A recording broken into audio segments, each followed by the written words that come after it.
I pledge allegiance to the flag of the United States of America and to the republic for which it stands, one nation, under God, indivisible, with liberty and justice for all.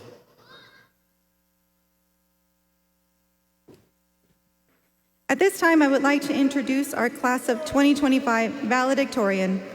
Our valedictorian for the class of 2025 is Dylan Kim. Dylan is the son of Seon Hak Kim and Hai Wan Lee. A scholar, leader, and compassionate changemaker, Dylan has distinguished himself through academic excellence, service, and innovation. He holds the highest academic rank in his class, backed by a rigorous academic record that includes advanced studies in AP Physics 1, 2, and C, as well as Calculus BC. His passion for learning and commitment to excellence are evident in everything he does. Beyond the classroom, Dylan serves as a 2-year class president, organizing key campus events like pep rallies, spirit weeks, and senior fundraisers. He also holds regional and area officer roles in BPA and HOSA, where he leads with passion and purpose. This year, Dylan advanced to the National BPA Leadership Conference in Orlando, Florida, proudly representing STISD on a national stage. Dylan also collaborated with the University of Texas Rio Grande Valley on a research project and was published for his work on indoor air pollution, an impressive achievement that reflects both his scientific curiosity and desire to make a real-world impact. With plans to major in biology or biochemistry, Dylan is committed to a future as a physician or surgeon. Inspired by his experiences volunteering in a surgical unit, he's drawn to a career where empathy, collaboration, and science come together to serve others. Dylan is authentic and compassionate, and as valedictorian, he stands as a true leader of the class of 2025. Our valedictorian, Dylan Kim.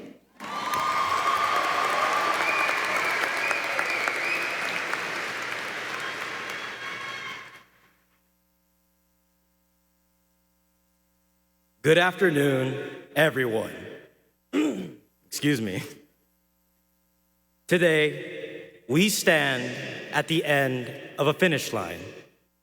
In approximately 10 minutes, parents will watch their children, teachers will watch their students, and friends will watch their peers celebrate the achievement of taking their final step in finishing their 4-year chapter of high school. Although very dearly awaited, it is at this ending and new beginning that I am offered a moment to reflect on where many of us started on this journey. On November 13th, 2006, like any self-respecting fan of Travis Scott, Lil Uzi, Kendrick Lamar, and other hardcore rappers, I was brought into a loving family in the suburbs of Mission, Texas. My family was made up of me, my dad, and my mom. Although being with a very warm, unconditionally loving family, I realized that without any siblings, I became pretty lonely as an only child. And the one thing that people assume about only children is that we love being the center of attention. And that is a rule to which I am of no exception. Therefore, to get all the attention that I wanted in high school, I became a tryhard. I set a goal to achieve everything that I could in high school, including earning the position of valedictorian. With every step that I took in the pursuit of these goals, I strived for perfection, which allowed me to stay diligent, but also harshly criticize myself over my setbacks. Maybe some of you will relate to that feeling as well. And with every grade I got, every award that I earned, every position that I achieved, I realized the emptiness of those achievements. No single achievement or failure put me above or below a person. My desire for perfection never made me superior to anyone else. And trust me, there are many imperfect things about me. If valedictorian were based on driving skills, I'd be graduating from the passenger seat. And if anyone tells me to get my license one more time, I'll just tell you what my Spanish teacher always told me. Cállate. Despite my lack and neglect of life skills, perfection was all I wanted, yet I could never fully attain it. My accomplishments never defined me, and your accomplishments shouldn't define you either. What truly defined me was who I was to the people that I cared about. When I opened this speech in the beginning, I told you that we were here to celebrate the achievements of the class of 2025. But I lied. Because graduation is not just an opportunity to celebrate achievement. It is an opportunity to celebrate the relationships that we have grown and built together. Relationships that spawn the support that we get from our friends. Relationships that cause the inspiration that we receive from our teachers to recognize our potential. Relationships that cause the love that we receive from our parents when the best that we can do is fall. The warmth that my family, my teachers, my friends gave me was something that this only child needed. And it was my one achievement that didn't feel empty. And as I stand before you today to give you advice on what to expect in the future, you will be sorely disappointed with my answer. Because the truth is, I can't see the future. In fact, I can't see in general, especially when I smile. And whoever believes that they're prepared for the future is lying, because no one is truly prepared for the future. Life is unexpected, not perfect. Many of you may have a set goal of what career you want in the future, and many of you may change your minds. Many of you will find your newest best friend in the most random of places. And this might trigger some people, but many of you might even have to get a job.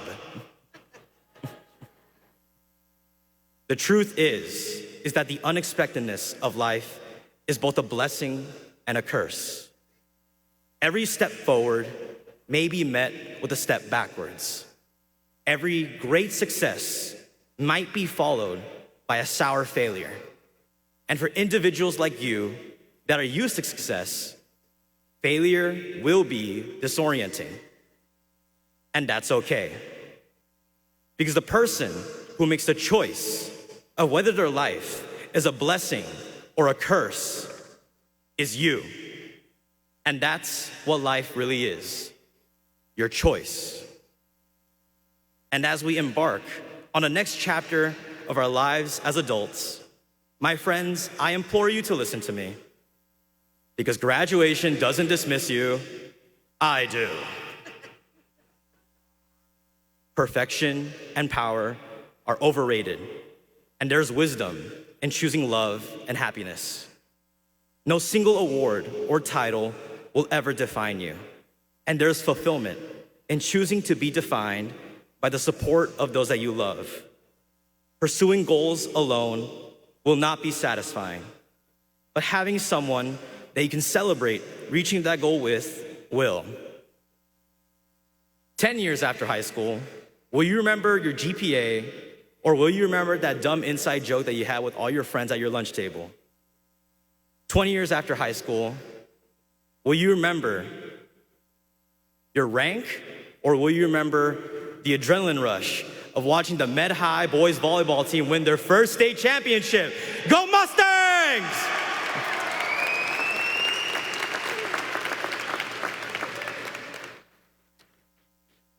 When I was a kid that enrolled in Med High, I was a naive and arrogant child that wanted recognition. But Med High gave me something that I needed, a family.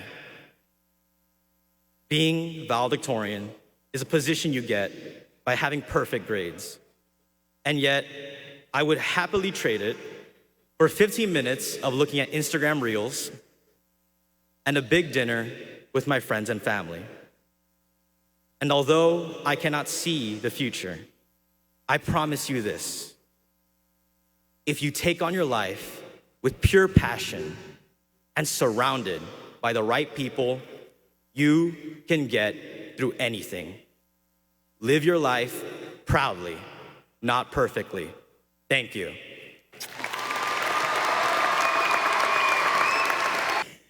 Dylan King, from Mission, summa cum laude, attending Rice University.